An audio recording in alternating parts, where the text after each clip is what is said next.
I never thought I'd be the kind of person who needed a gym membership to change my life, but here I am, about to tell you about the most intense 3 months of my existence. And it all started because I couldn't do a proper squat. My name is Mason, I'm 26, I work in graphic design, and until this February the only exercise I got was walking to the coffee shop on the corner of my apartment building. But my doctor looked at me during my annual checkup with this concerned expression and said I needed to move more, build some strength, take care of myself. So I joined this gym near my office, one of those places that's open 24 hours with fluorescent lighting and motivational posters everywhere, and I had absolutely no idea what I was doing. The first week was humiliating. I'd watched these YouTube videos the night before, trying to memorize proper form for basic exercises, then I'd get to the gym and completely forget everything. I'd stand in front of the dumbbells like they were alien artifacts, picking them up, putting them down, wondering if anyone noticed how lost I looked. And people definitely noticed. I could feel eyes on me sometimes, that awareness that someone's watching, and it made everything worse because I'd get self-conscious and my form would fall apart even more. That's when I first saw him. It was a Tuesday evening, around 7, and the gym was moderately busy but not packed. I was attempting deadlifts, which in retrospect was wildly ambitious for someone in their second week of ever lifting weights. I was pretty sure I looked ridiculous, bent over this barbell, trying to remember if my back was supposed to be straight or curved, where my hands should go, whether I was about to injure myself permanently. And then I heard this voice behind me, warm and a little amused, saying, "Hey man, you're going to hurt yourself doing it like that." I turned around and there he was. His name was Theo, though I didn't know that yet. All I knew in that moment was that he was probably the most attractive person I'd ever seen in real life. He had dark hair that fell across his forehead, these incredibly expressive brown eyes, and the kind of build that made it clear he actually knew what he was doing in a gym. He was wearing a simple grey tank top and black athletic shorts, and he had this easy confidence that made me immediately aware of how awkward I felt in my own skin. I must have just stared at him for a second too long because he smiled, this genuine friendly smile, and said, "I'm not trying to be a jerk, I just don't want to see you get hurt." He introduced himself, asked if I wanted some help, and before I could overthink it, I said yes. That's how it started. Theo walked me through proper deadlift form standing beside me, demonstrating with his own body, explaining the mechanics in a way that actually made sense. He didn't make me feel stupid. He didn't act superior. He was just genuinely helpful, and when I managed to do 3 decent reps, he said, "There you go, that's perfect." And I felt this ridiculous surge of pride. After that, I started noticing him every time I went to the gym. He seemed to have a similar schedule to mine, usually there in the early evenings. We'd nod at each other, do that guy acknowledgement thing, and sometimes he'd come over and give me a pointer on whatever exercise I was struggling with. It was casual, friendly, the kind of gym acquaintance thing that probably happens all the time, except I started looking forward to those moments more than I wanted to admit. I'd catch myself scanning the gym when I arrived, looking for him, feeling disappointed on the days he wasn't there. About 3 weeks into my gym membership, Theo approached me while I was resting between sets and asked if I'd ever considered working with a training partner. He said he'd been training alone for years but lately found it kind of boring, and if I was interested, maybe we could coordinate our schedules, help each other out. My heart did this stupid flutter thing, and I tried to sound normal when I said, "Yeah, that sounds good." We exchanged numbers. He texted me that night with a simple, "Hey, it's Theo from the gym," and I stared at that message for probably 10 minutes before responding. We started training together 3 times a week, Monday, Wednesday, Friday. Theo would meet me at the gym, and we'd work through routines he designed. He was patient with my beginner status, never frustrated when I needed to use lighter weights or take longer rests. He'd demonstrate exercises, watch my form, offer corrections. And that's when the touching started. Not anything weird or inappropriate, just the normal physical guidance that happens in training. He'd place his hands on my shoulders to adjust my posture during overhead presses. He'd tap my lower back to remind me to engage my core. He'd position my feet correctly for lunges, his fingers briefly on my ankles. Every touch felt electric. I started becoming hyper-aware of my body in a way I never had been before. Not just the muscles I was working, but every point of contact where Theo's hands corrected my form. I'd feel his palm on my shoulder blade and my concentration would shatter. I'd lose count of my reps. I'd forget to breathe properly. and I started wondering if this was normal, if everyone felt this way when someone helped them at the gym, or if this was something else, something specific to me and him. The moment that changed everything happened about 6 weeks into our training partnership.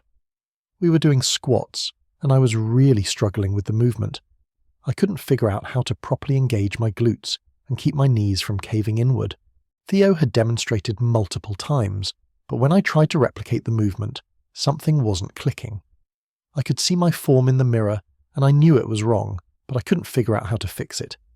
Theo came up behind me and said, "Okay, let me help you feel it." And then his hands were on my hips, both hands firm and steady, positioned on my hip bones. He said, "I'm going to guide you through the movement. Just trust me and let your body follow." I nodded, not trusting my voice. His hands stayed on my hips as I descended into the squat, and he used that physical connection to guide my movement, gently directing my hips back, making sure I was sitting into the squat properly, keeping my weight distributed correctly. We did an entire set like that, 12 reps with his hands on my hips the whole time, his body close enough behind me that I could feel the heat of him, his voice low and steady in my ear saying, "Good. Just like that. Feel how your glutes are engaging now. That's perfect. Keep going."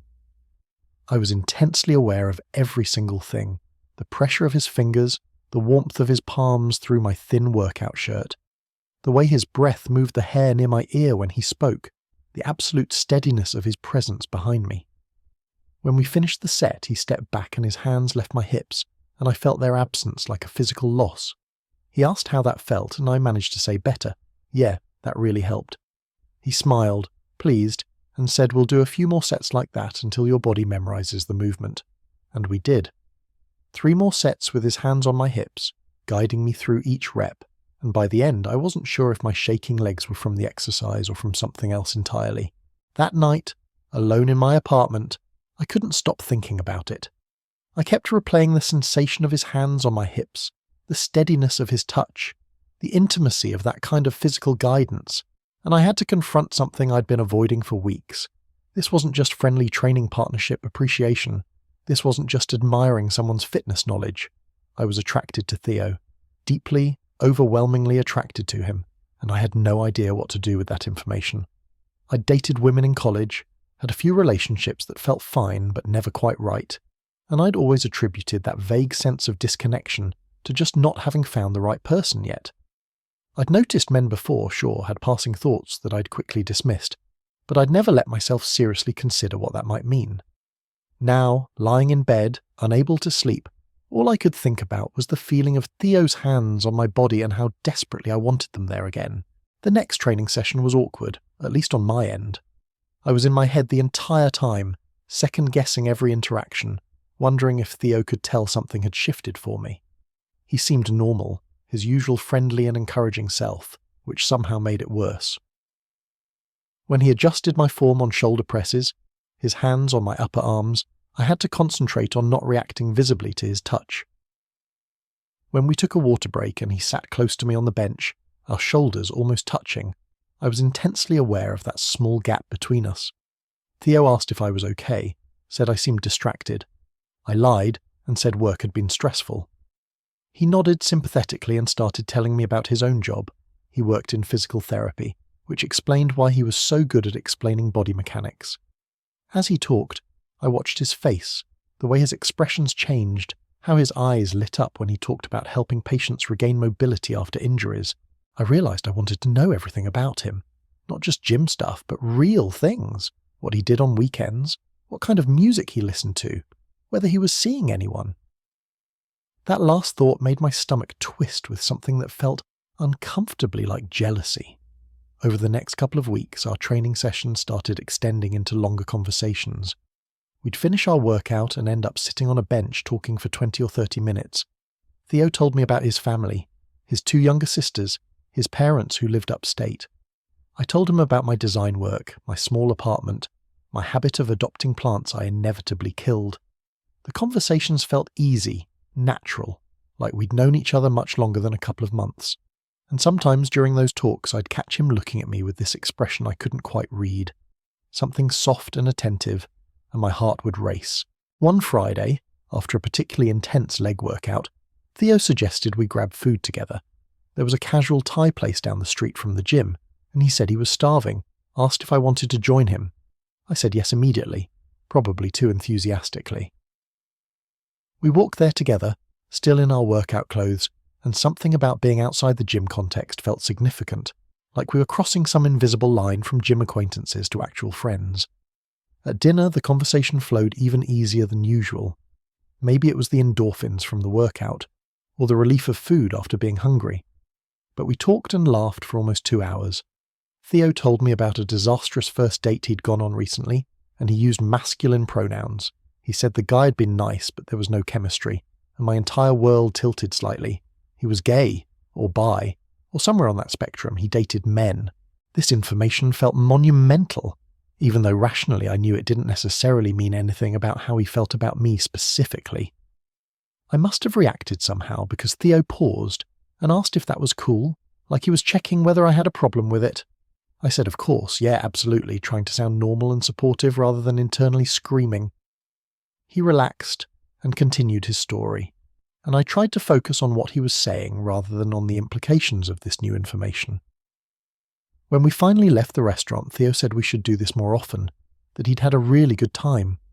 I agreed, and when we parted ways at the street corner, heading to our respective apartments, I felt like something fundamental had shifted between us. That weekend, Theo texted me outside of our usual training coordination. He sent me a meme about leg day struggles, then a photo of his breakfast with a caption about trying to eat healthier, then a question about whether I'd seen this new show everyone was talking about.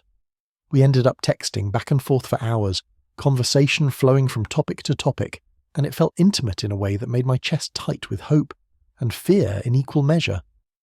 Monday's training session had a different energy.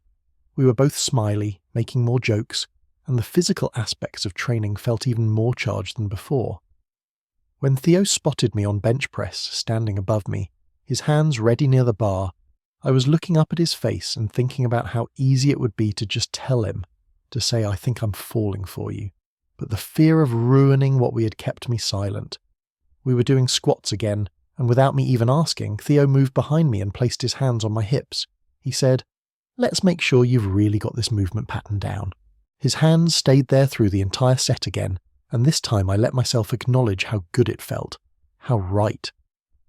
When we finished and he stepped away, his hands lingered for just a second longer than necessary. Or maybe I imagined that. Maybe I was seeing what I wanted to see. After the workout, in the locker room, I was gathering my stuff when Theo said, "Hey," so I was thinking, there's this art exhibit opening downtown on Saturday, and I know you're into design and visual stuff. Would you maybe want to go check it out with me? My heart stopped. This felt different than grabbing food after the gym. This felt like he was asking me on a date. Or maybe I was projecting. Maybe this was just a friend thing. I said, yes, that sounds really cool, trying to keep my voice level. He smiled, this bright, genuine smile, and said, "Great, it's a date." Then seemed to catch himself and added, "I mean, you know, like we'll make a plan." And I couldn't tell if his slight awkwardness was significant or if I was overanalyzing everything. That week felt endless. I kept replaying the conversation, trying to decode it. I changed my outfit 4 times before Saturday, wanting to look good but not like I was trying too hard. I met Theo outside the gallery, and he looked incredible in dark jeans and a fitted navy button-down, and he immediately complimented what I was wearing, said the colour looked really good on me, and I felt my face get warm. The exhibit was interesting, contemporary pieces exploring themes of identity and connection, but honestly I was barely processing the art. I was too aware of Theo beside me, the way we'd drift close together while looking at pieces, how our arms would brush, how he'd lean in to speak quietly when making observations about the work. At one point, we were standing in front of this large abstract painting, lots of deep blues and warm golds, and Theo said softly, "It reminds me of the early morning, that moment right before sunrise." And I looked at his face instead of the painting, and thought, I am completely gone for this person. After the gallery, we walked around downtown, no particular destination, just wandering and talking. We ended up at this small park, sitting on a bench as the sun set, and the conversation turned more personal. Theo talked about coming out in college, how his family had been supportive, but it still took him years to really accept himself. He talked about past relationships, a serious boyfriend in his early 20s that ended badly, how he'd been more cautious about dating since then, and then he asked about me, about my relationship history, and I felt this moment of choice, whether to deflect or be honest. I told him the truth. I said I'd dated women, but it never felt quite right, and recently I'd been questioning things about myself, realizing things I'd maybe been avoiding for a long time. My voice was shaking slightly. Theo listened with complete attention, and when I finished, he said that takes a lot of courage to explore and be honest about. He didn't push for more details, didn't ask invasive questions, just acknowledged what I'd shared with respect and warmth. There was a long moment of comfortable silence, and then Theo said, "Can I tell you something?" I nodded. He said, "I really value our friendship, and I don't want to make things weird, but I need to be honest. I've developed feelings for you. More than just training partner feelings. And I understand if that's not something you're interested in or ready for, but I couldn't keep pretending I didn't feel this way." My entire body felt like it was vibrating. I looked at him, at his nervous expression, the vulnerability in his eyes, and I said, "I have feelings for you too. I've been terrified to say anything because I didn't want to ruin our friendship, and I'm still figuring out a lot about myself, but what I know for sure is that I've never felt this way about anyone before." Theo's face transformed, relief and joy, and something deeper all at once, and he reached over and took my hand, his fingers threading through mine, and that simple contact felt more intimate than anything I'd experienced. We sat there holding hands as the park lights came on, talking about what this meant, what we both wanted. Theo said he didn't want to rush me, that he understood I was still figuring things out about my sexuality. I said I didn't feel rushed. I felt sure about him, even if I was still learning about myself. We decided to take things slow, to keep spending time together and see how things developed naturally. When he walked me back to my apartment building, we stood outside the entrance and there was this moment of anticipation, both of us knowing what could happen next but neither quite ready to initiate it. Finally, Theo said, "Can I kiss you?" I nodded, not trusting my voice, and he stepped closer, his hand coming up to cup my jaw, and then his lips were on mine, soft and sure, and everything else fell away. It was gentle, questioning, and when I kissed him back, his other hand found my waist and pulled me closer, and I felt like every moment of the past 3 months had been leading to this. When we finally broke apart, both slightly breathless, Theo rested his forehead against mine and said, "I've wanted to do that for so long." I admitted me too, even though I didn't fully let myself acknowledge it until recently. He kissed me again, shorter this time, sweet, and then said he should let me go, but we'd see each other Monday at the gym. I said Monday felt too far away. He laughed and said, "Text me tomorrow then, we'll figure something out." That night I couldn't sleep, but in the best way. I kept touching my lips, replaying the kiss, the feeling of his hands on me, the certainty that this was right. I texted him around midnight, just said thank you for tonight, and he responded immediately, said he'd been lying awake thinking about it too. We texted until almost 2 a.m, that giddy new relationship energy where you can't stand to stop talking. Sunday, we met for coffee, then ended up spending the entire day together. We went to a bookstore and browsed for hours, sharing recommendations. We got lunch at this small cafe. We walked through different neighbourhoods, holding hands openly for the first time in daylight, and every time I caught sight of our intertwined fingers, I felt this surge of happiness. When we kissed goodbye that evening, it felt both thrilling and comfortable, new and somehow familiar. Monday at the gym had a completely different energy. We were training partners still, but now there was this added layer of intimacy, of being able to touch more freely, to stand closer. When Theo adjusted my form on squats, his hands on my hips, he leaned in and quietly said, "You have no idea how many times I've wanted to kiss you during our workouts, and I nearly dropped the bar." He laughed, steadied me, and said, "Focus, we can continue this after." And we did. We started a routine of training together, then going back to one of our apartments, cooking dinner, talking for hours, making out on the couch like teenagers. Theo was patient with my learning curve, both in terms of physical intimacy and understanding my own identity. He never pushed, always checked in, made me feel safe exploring this new aspect of myself. I came out to my parents a few weeks later, nervous and uncertain, but they were supportive, said they just wanted me to be happy. I introduced them to Theo a month after that, and watching him charm my mum with his physical therapy stories while helping my dad figure out some exercise modifications for his bad knee, I felt overwhelmed with how much I cared about him.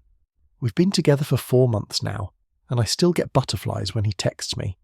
I still look forward to our training sessions, not just because I've actually gotten stronger and more confident in the gym, but because I love the way he encourages me, the way his hands guide my form, the way he celebrates my progress. Last week I finally managed a full pull-up, something I never thought I'd be able to do, and Theo picked me up and spun me around, both of us laughing, and then kissed me right there in the middle of the gym, not caring who saw. I never expected that a doctor's recommendation to exercise more would lead to this, to finding someone who makes me feel seen and valued and excited about life in a way I never knew was possible. I never expected that struggling with proper squat form would result in meeting the person who'd help me understand myself better, who'd be patient and kind and supportive while I figured out who I really am. Every time Theo's hands are on my hips, guiding me through a set, I remember that first time, how electric it felt, how it woke something up in me that had been sleeping my whole life, and I'm grateful for every moment, every rep, every touch that brought us here.